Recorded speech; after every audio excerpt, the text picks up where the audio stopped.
We are back with another video, and this one is going to be showing you tactics that you can use in PvP.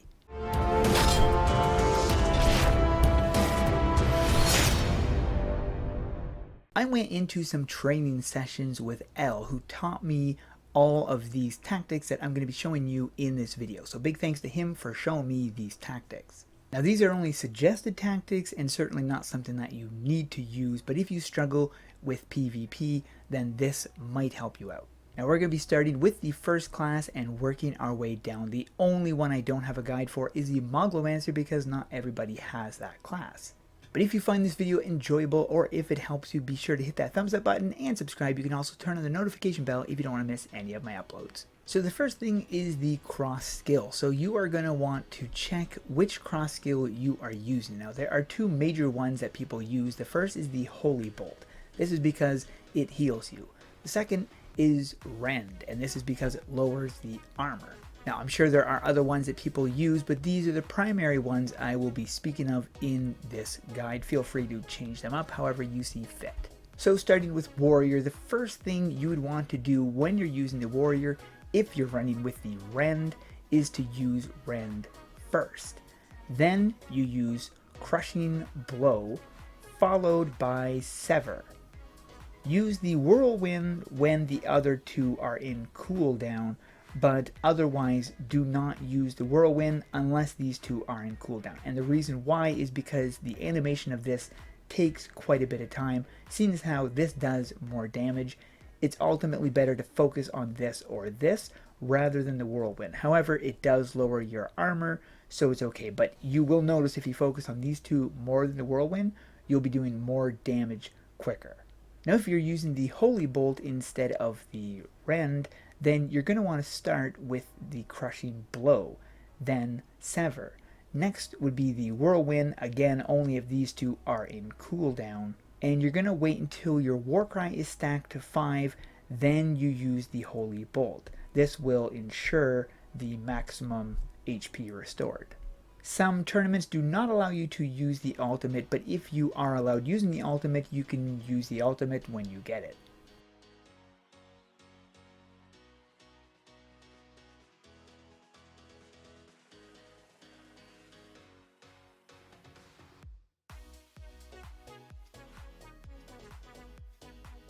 The next class is Mage. First ability to start with is the Lightning Strike. This is going to stun them, or at least has a good chance of stunning. After this, you use Rend. Now this is if you are running the Rend cross skill. If you are running the Holy Bolt, then you use the Holy Bolt when you need to. But if you're running Rend, you use it second. Use this first, then Rend. Then you use the Fireball next, and then the Ice Spear, and this is going to slow them down, not to mention damage over time. And then you go back to the Fireball and use the Lightning Strike. You want to make sure you give a little bit of time in between Lightning Strike and the Ice Spear so that the effects of the slow and the effects of stun are not going to be coupling with each other.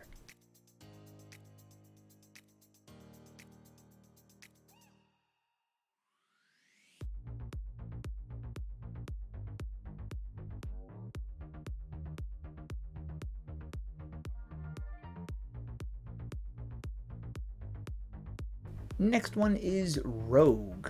For the Rogue, there are 3 cross skills that you can use. Now, of course, you've got the Holy Bolt, which would heal you, the Rend, which lowers the armor, or Affliction, and this deals double damage if your target is poison, which works pretty much only with the Rogue class. Now, if you are using Rend, then that is the first ability you would use, followed by the Swift Kick, and then Poison Strike. Once your poison is stacked to 8, then you would use Scorpion Sting. And you repeat in this method. If Rend is available, you could use that, or you do Kick and then Poison, and you can kind of shuffle between the two until this is restored and you're back at the max poison. Then you use the Strike again. Use the ultimate when it's available, just like all the other classes. Now, if you are using Affliction, you would be using that third. So you would start with kick, and then poison strike, and then affliction. Then you would continue with scorpion sting, and repeat this method until the opponent is defeated. If you're using the Holy Bolt as your cross skill, you basically use that when it's needed.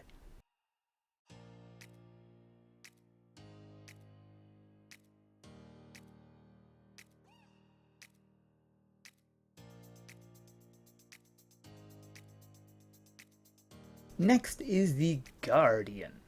Now for Guardian, you can use one of the two things as well, either Rend or Holy Bolt, if Holy Bolt is allowed. If you're using Rend, you're going to be using that right away. If you're using Holy Bolt, use it when it's needed. But for Rend, you would start with that. Then you're going to be using the Guardian Strike. This would be the second ability that you'd want to use. And you would continue using this when this is available. Once you have 10 Guardian stacks, you're going to want to use your heal. And then you can continue using the strike until you're up to 5 stack, and then you can use the Dragon's Breath. So you're going to want to prioritize your healing on this one, but this will be the one you will be using the most. Constantly use the Guardian Strike and keep those stacks going up to 5 for the Dragon's Breath and up to 10 for the healing. If you need to use the healing before you hit 10, okay, fine, but you will maximize the healing if you get a Guardian stack of 10.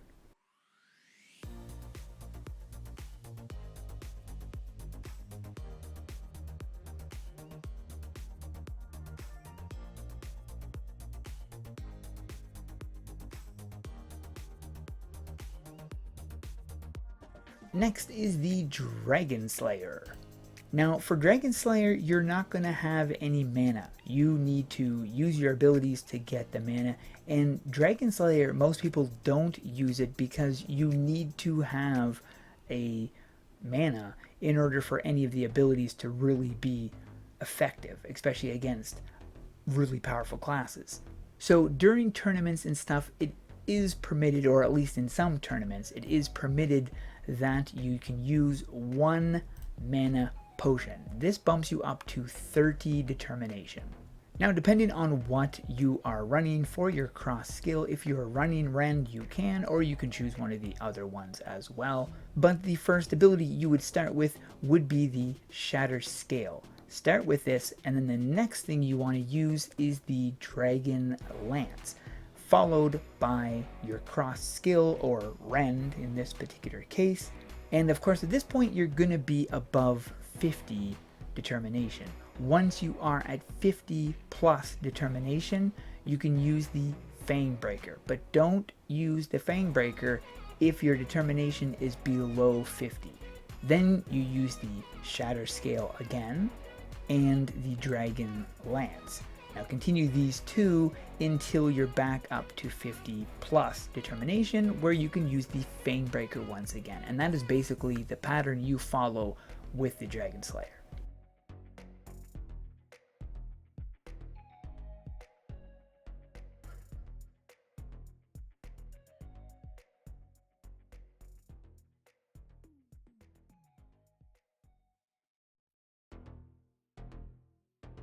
Next is the Pirate. This is one of my favorite classes, has one of the highest DPS. Of course, you'd want to reload. So again, if you are using Rend for your cross skill, you're going to start with Rend. And then you're going to be using Bullet Storm. When you use Bullet Storm, you're going to hope to goodness you're going to be getting the flake or flak shot. If you get the, I said flake, if you get the flak shot, use the flak shot. If not, then use the flame bullet and repeat this pattern. Bullet Storm first if you get the flak shot, which is what you want to get, because this is going to be causing the most damage. Now in a regular PvP round, it's potential to get it twice before you die, or if you're really lucky, you're going to get it 3 times, which can pretty much ensure you winning. Pirate is a very RNG class when it comes to PvP, so good luck. But like I said, if you are running Rend, you would start with Rend. If you're running Holy Bolt or something else, use it when needed.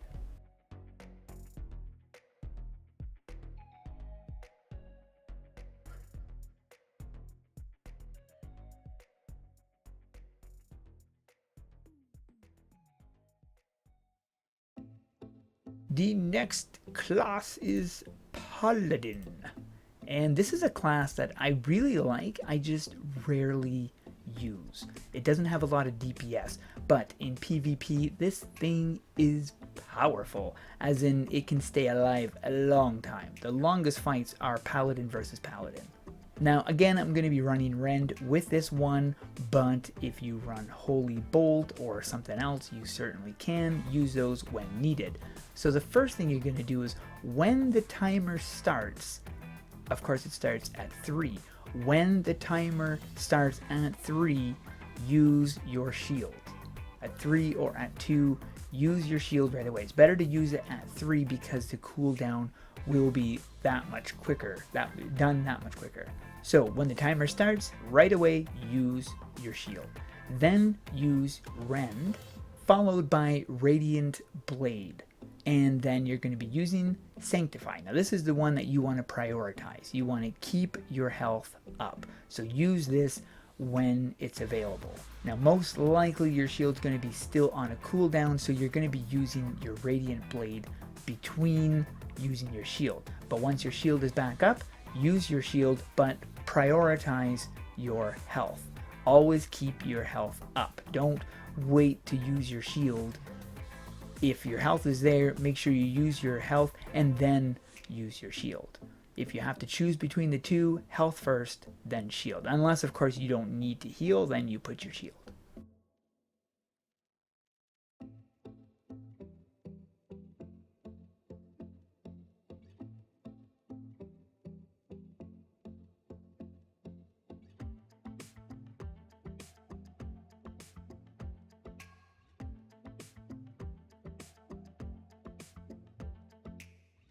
Next one is the Necromancer. Now this one here is kind of a spammy class. The first thing you're going to want to do, of course, as you can see right now, the ability is not available until I hit 30. Now this goes up, but it goes up real slow. So make sure that you have this class set and that your mana is full before you start any duel with this guy. Otherwise, you're going to be in a world of hurt.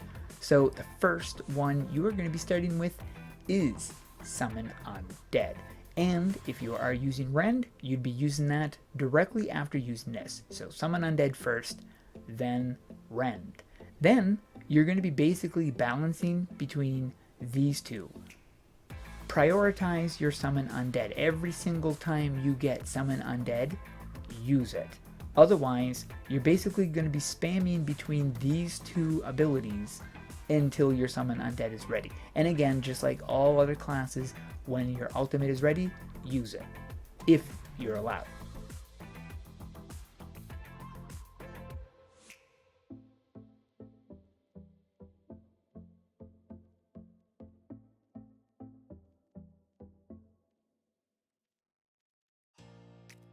Last but not least, this is the most difficult of all, but it's actually not. You would think it is the most difficult, but it's actually not as difficult as you think. Now again, it depends on what rotation you are following, but it's interesting. So, and again, I am going to be starting with the Rend. Now you can use Holy Bolt or some other one of your choice, but for this particular guide, I'm sticking with Rend. So when the countdown starts at 3, you're going to want to use the Fire Jutsu. That is the very first thing. As soon as the turn, so as soon as you see the big 3 pop up, use Fire Jutsu. When you see 2 pop up, you're going to want to use Smoke Step. So you use this, then this. As soon as the duel starts, once the numbers have disappeared, you're going to be using Shuriken. This is the Fuma Shuriken, and or I think that's how you say it, I don't know. shuriken. I have no idea, but anyways, you use this. So it's going to be this, this, this in that order. Then if you do have Rend, you're going to be using Rend. After Rend, you are going to be using the third ability and then the fourth. And then you are going to be repeating the pattern 2, 3, 4.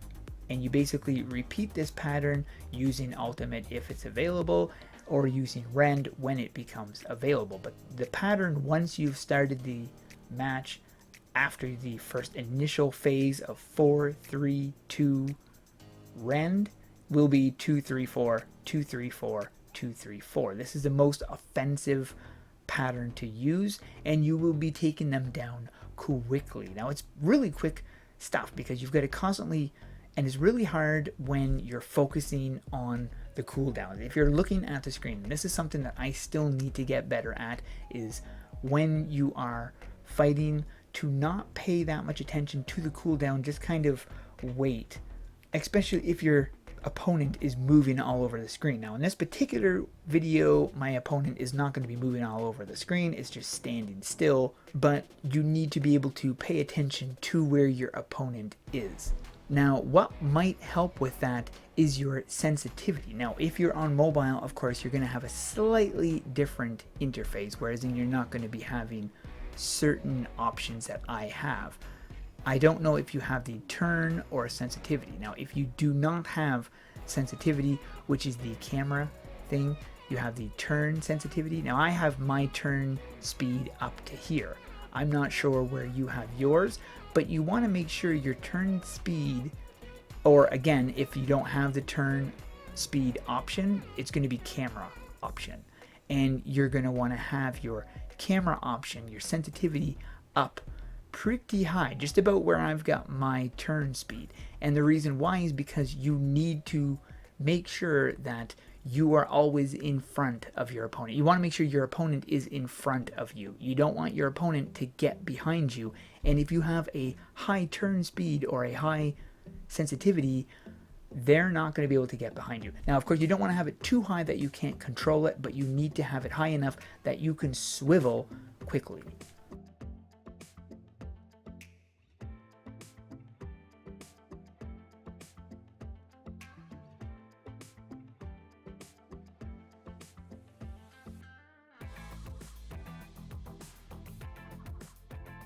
So there we go. I think that covers just about every tip I could possibly give you. Now, if you are allowed using buffs like the slice of cake or something, then go for it. That always gives you a little bit more power. But if you're not, then obviously don't use those. But anyways, that is it for this video. Hope you guys enjoyed. If you want to check out my Twitter or the AE Federation or my Twitch, the links will be in the description below. Thanks for watching, and we'll see you in the next one. Bye-bye.